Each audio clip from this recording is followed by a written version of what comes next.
చిన్నప్పుడు కథలు చదివేవాళ్ళం. ఎవరో ఒకరు రాస్తేనే కదా అది. సో రచయితలు మనకి ఎంత ఇంపార్టెంట్. సో ఈ మధ్యకాలంలో రచయితలు తగ్గిపోతున్నారు, టు బి ఆనెస్ట్. ఎస్పెషలీ మన తెలుగు భాషలో రచయితలు తగ్గిపోతున్నారు. ఇంతకుముందు మనం చిన్నప్పుడు కథలు అంటే ఏమి గుర్తొచ్చేవి? పేదరాశి పెద్దమ్మ కథ, అవునా కదా, చందమామ కథలు. ఇప్పుడు ఉన్నాయా?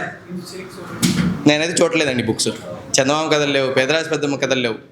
ఏదో యూట్యూబ్లో కథలు చెప్తుంటారు, యానిమేషన్ జరుగుతుంటుంది, కానీ దాంట్లో ఆ పట్టు, కథలో ఉన్న పట్టు ఉంటుంది చూసారా, ఆ సారాంశం అది ఉండట్లేదు. సో వాటి నుంచి బయటికి రావాలి, మళ్ళీ మనకి పూర్వం ఉన్న రచన కథల్లో ఉన్న తాత్పర్యాల్ని తీసుకురావాలి అని మన రచయితలు కొంతమంది వస్తున్నారు. So we have Ghouse. So అతను గాజుల సంచి అండ్ 826 కిలోమీటర్స్ అని 2 బుక్స్ రాశారు. సో అవి పబ్లిష్ అయ్యాయి కూడా. So they have got a good response. పుస్తకాలతో ప్రేమ గురించి రాసి అదే ప్రేమతో మనతో మాట్లాడడానికి ఈరోజు వస్తున్నారు. సో ఇవి ప్రేమ కథలండి.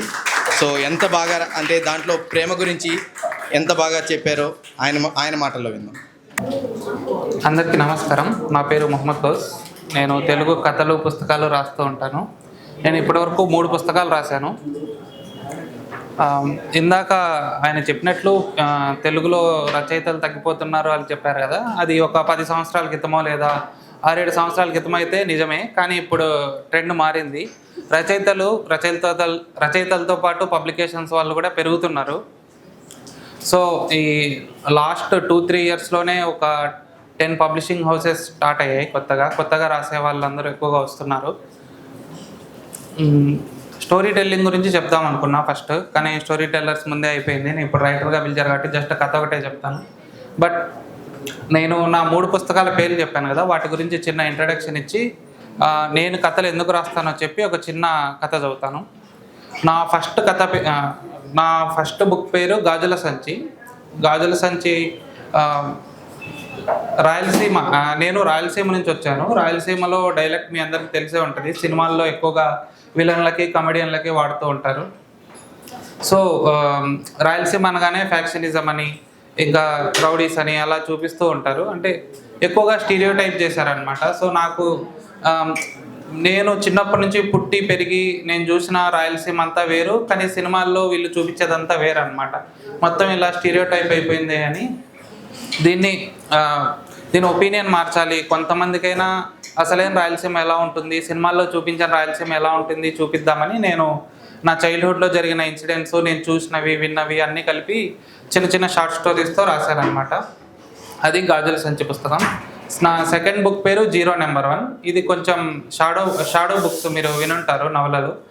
సో అవి చూసి ఆ స్టైల్లో కొంచెం అలా ట్రై చేద్దామని కేశవరెడ్డి అని ఇంకో ఫేవరెట్ రైటర్ అనమాట. ఆయన మొత్తం ఒక విలేజ్లో జరిగే స్టోరీస్ రాస్తారు.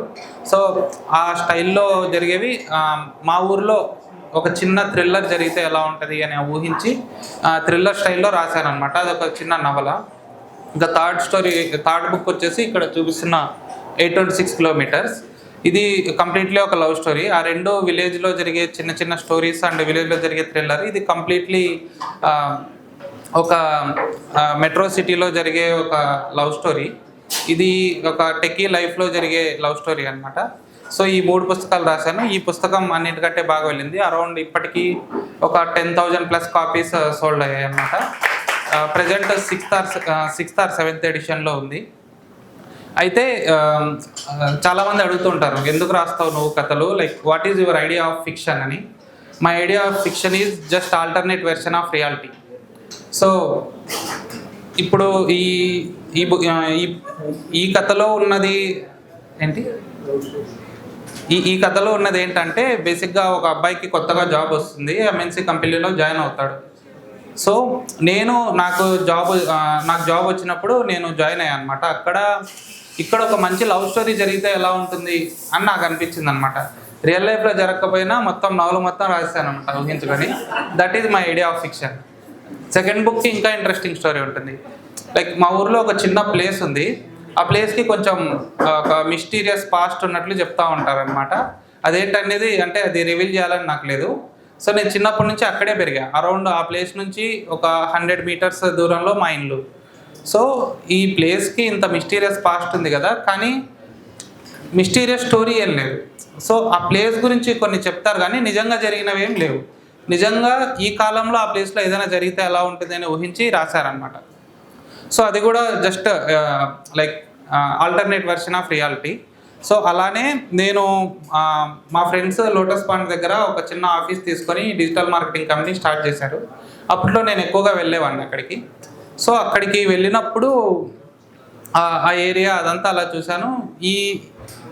ఈ ప్లేసెస్, ఈ రూట్ ఇదంతా కలిపి ఒక చిన్న షార్ట్ స్టోరీ రాయాలి. షార్ట్ స్టోరీ కూడా కాదు, ఇంకా దానికంటే చిన్నది, షార్ట్ ఫిక్షన్ అనొచ్చు. సో అది రాశాను అనమాట. ఆల్సో నాకు ఇలా రాసినప్పుడు, చిన్న చిన్న స్టోరీస్ రాసినప్పుడు ఓపెన్ ఎండింగ్తో ఎండ్ చేయడం చాలా ఇష్టం అనమాట. సో ఓపెన్ ఎండింగ్తో ఎండ్ చేసినప్పుడు ఏమవుతుందంటే కథ క్లోజ్ చేయగానే రీడర్ మన గురించి మర్చిపోడు. రీడర్ స్టిల్ ఆ స్టోరీ గురించి, ఆ స్టోరీ రాసిన రైటర్ గురించి ఆలోచిస్తాడనమాట. అది నా చిన్న స్వార్థం. సో నేను ఎక్కువగా ఓపెన్ ఎండింగ్స్ రాస్తూ ఉంటాను. నేను ఇప్పుడు ఓపెన్ ఎండింగ్తో రాసిన ఒక కథ చదువుతాను. సో మీకు ఎలా అనిపించింది అండ్ ఎండింగ్ గురించి మీ ఒపీనియన్ ఏంటో మీరు చెప్పాలి. స్టోరీ నేమ్ వచ్చేసి డైమండ్ రింగ్. లోటస్ పాండ్ దగ్గర ఫ్రెండ్ని కలిసి ఒమేగా హాస్పిటల్ వరకు నడుచుకుంటూ వచ్చాం. నేను తను రోడ్ పక్కన నిలబడి ఆటో కోసం చూస్తున్నాం. ఎందుకో ఒక్కసారి వెనక్కి తిరిగి హాస్పిటల్ వైపు చూశాను. బాగా గుర్తుపెట్టుకోదగ్గ విషయం జరిగినట్టు, కానీ నాకేమీ గుర్తులేనట్టు అనిపించింది. వెంటనే తన వైపు తిరిగి అడిగాను. ఏమో నాకు తెలియదు అంది. అంతలోనే ఆటో వచ్చింది. అందులో ఉన్న అందరూ దిగారు. ఆటో వాళ్ళ భాయ్ సాబ్ కిధర్ జానా హై అని అడిగాడు. చెక్ పోస్ట్ అన్నాను. ఠీక్ హై అంటే ఇద్దరం ఆటో ఎక్కాం. ఫిలిం నగర్ వైపు వెళ్ళే రోడ్ దగ్గర సిగ్నల్ పడింది. నేను తనతో మాట్లాడుతూ ఉన్నాను. పదే పదే తన చేతి వైపు చూసుకుంటోంది. తన వేలికున్న ఉంగరాన్ని మరో చేత్తో తడుముతూ నా వైపు చూసి నవ్వుతోంది. నేను కూడా నా చేతి వేలుకున్న ఉంగరాన్ని చూపిస్తూ నవ్వాను. తనేదో చెప్పి నవ్వింది. నాకు సరిగ్గా వినపడలేదు. ఏంటి అని అడిగాను. చెప్పలేదు. మళ్ళీ అడిగాను, అయినా చెప్పలేదు. అంతలో ఆటోలో ఎవరినో ఎక్కించుకోవడానికి పిలుస్తున్న ఆ డ్రైవర్. వెనుక మేమిద్దరం ఉన్నాం, ఇంకెవరిని ఎక్కించుకోకు అన్నాను. అతను అయోమయంగా చూశాడు. సరే 10 రూపీస్ ఎక్స్ట్రా ఇస్తా అన్నాను. ఎవరిని ఎక్కించుకోకుండానే ముందుకెళ్ళాడు. రెండో చోట కూడా సిగ్నల్ పడింది. ఎవరో ఒక అబ్బాయి వచ్చి డ్రైవర్ పక్కన సీట్లో కూర్చున్నాడు. తను మాత్రం ఎందుకు నవ్విందో ఇంకా చెప్పలేదు. వేరే దేని గురించో మాట్లాడుతోంది. ఆ మాటల్లోనే బాలకృష్ణ వాళ్ళ ఇల్లు దాటేశాం. ఇంకో 2 నిమిషాలకి చెక్ పోస్ట్ వచ్చింది. ఆటో వాళ్ళకి 30 రూపాయలు ఇచ్చేసి వెళ్ళబోతుంటే 10 రూపాయలు వెనక్కిచ్చాడు. ఎందుకని నేను అడగలేదు. నేను లిఫ్ట్లో మెట్రో స్టేషన్కి వెళ్ళాం. టికెట్ కౌంటర్ దగ్గరికి వెళ్ళి హైటెక్ సిటీకి 2 టికెట్లు ఇవ్వండి అన్నాను. కౌంటర్లో కూర్చున్న అమ్మాయి నా వెనుక పక్కన చూసి 2 టోకెన్లు ఇచ్చింది. తీసుకుని తన దగ్గరికి వెళ్ళాను. ఇప్పుడే వస్తా అని చెప్పి తను ఎక్కడికో వెళ్ళింది. నేను వెళ్ళి బెంచ్ మీద కూర్చున్నాను. కాసేపటికి వచ్చింది తను. ఇద్దరం ట్రైన్ ఎక్కాం. తను ఇంకా నవ్వుతూనే ఉంది. ఫోన్ రింగ్ అయింది. ఎవరో చూద్దామని పాకెట్ నుండి ఫోన్ బయటికి తీశాను. అప్పుడు ఫోన్తో పాటు ఒక రింగ్ బయటకు వచ్చి కింద పడింది. దాన్ని చేతిలోకి తీసుకొని చూశాను. డైమండ్ రింగ్ అది. అచ్చం నా చేతికున్న లాంటిదే అది. నా చేతి వైపు చూసుకున్నాను. నా చేతికేమో రింగ్ ఉంది. పక్కన చూశాను. నా పక్క సీటు ఖాళీగా ఉంది. అంతే. సో ఎవరికైనా క్లైమాక్స్ ఎలా అనిపించింది, లేదా ఎండింగ్ మీ వెర్షన్ ఏంటి, ఎండింగ్ అలా ఎందుకు ఉండడానికి ఏదైనా చెప్తే వింటారు. ఎనీవన్?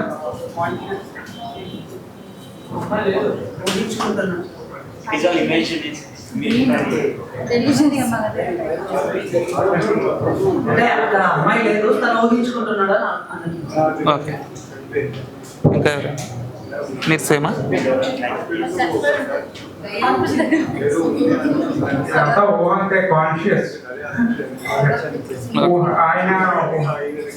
ఓకే.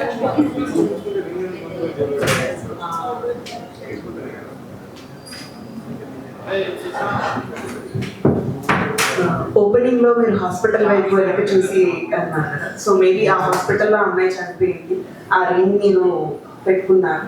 సో ఆ ట్రావెల్ అదంతా మేబీ ఆ అమ్మాయి లేకుండా మీరు ఉన్నారు అనుకో. దట్స్ వై ఆటో వాడు కూడా ఒక 10 రూపీస్ వెనక్కి ఇవ్వడం. ఓకే.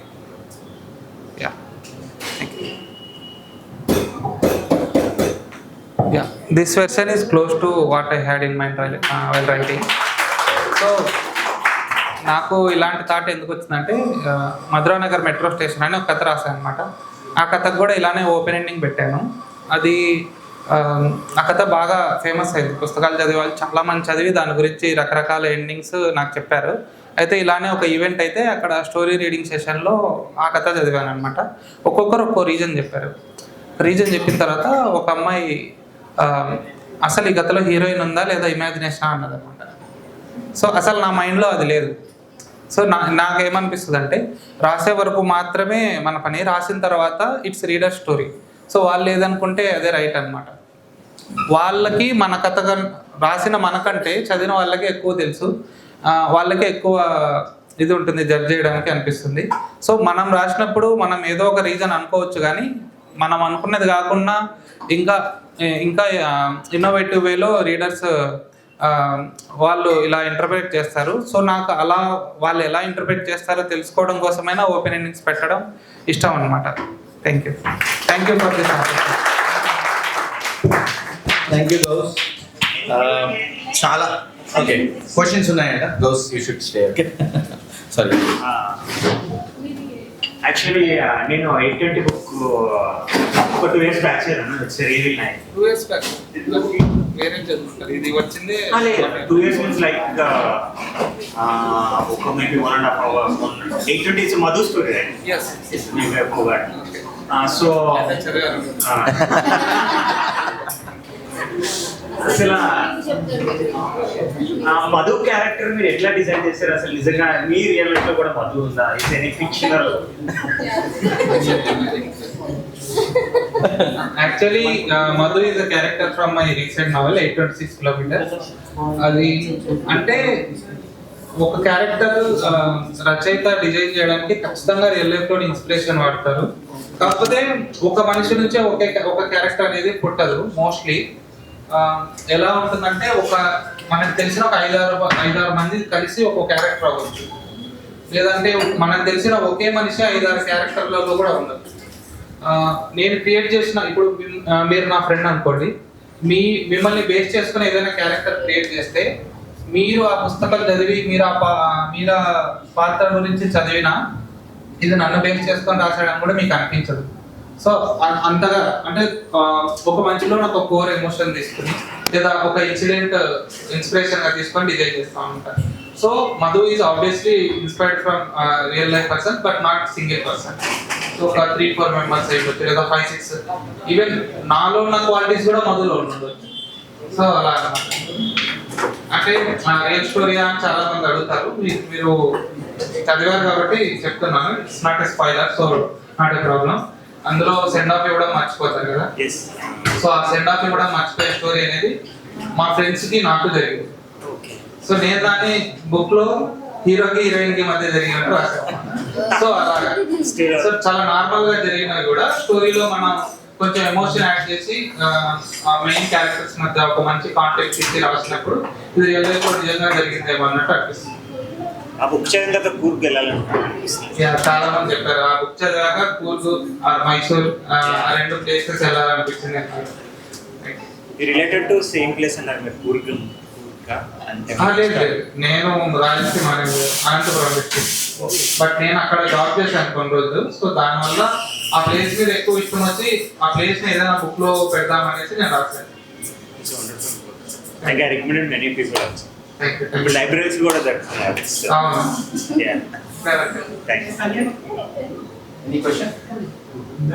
నేను 2 days లో చదివేసాను మేడం. చాలా ఇంట్రెస్టింగ్ గా ఉంటుంది అన్నమాట ఆ బుక్. 2 days లో చదివేసా. అంటే నెక్స్ట్ ఏం జరిగింది అని చెప్పేసి ఇంకా నా ట్రైనింగ్ డేస్ అవి గుర్తొస్తూ ఉన్నాయి అన్నమాట. ఆ బుక్ చదువుతూ ఉంటే చాలా మంచిగా అనిపిస్తుంది. బట్ నేను అదే క్వశ్చన్ ఉంటుంది నాకు, అది రియల్ లైఫ్ క్యారెక్టర్స్ ని డిజైన్ చేశారా అని చెప్పేసి అడిగాడు. ఆ బుక్ నేనే రికమెండ్ చేస్తాను. Thank you so much. Also అది నా 3వ బుక్ గా పబ్లిష్ అయినా సరే నేను రాసిన మొదటి బుక్ అది. సో అది ఆశలో కాకుండా చాలా మామూలుగా మనం రోజు మాట్లాడే భాషగా రాశాను. చాలా మంది చదివిన వాళ్ళంతా 10,000 మంది కంటే ఎక్కువ మంది కదా, అందులో ఒక 1000 మంది కంటే ఎక్కువ మంది మెసేజ్లు ఫోన్ కాల్స్ చేస్తుంటారు. వాళ్ళలో సగం కంటే ఎక్కువ మంది చెప్పిన మాట నా లైఫ్ లో నేను చదివిన మొదటి బుక్. బట్ ఆల్సో 2-3 hours లో చదివాను, లేదా 1 day లో చదివాను, లేదా 2-3 days లో చదివాను, అలా అన్నమాట. సో నాకు ఆ బుక్ వల్ల పుస్తకాలు చదవడం స్టార్ట్ చేసిన వాళ్ళు ఉన్నారు, ఎప్పుడో ఆపేసిన వాళ్ళు మళ్ళీ చదవడం స్టార్ట్ చేసిన వాళ్ళు కూడా ఉన్నారు అనమాట. దానికోసం నాకు చాలా హ్యాపీగా ఉంది.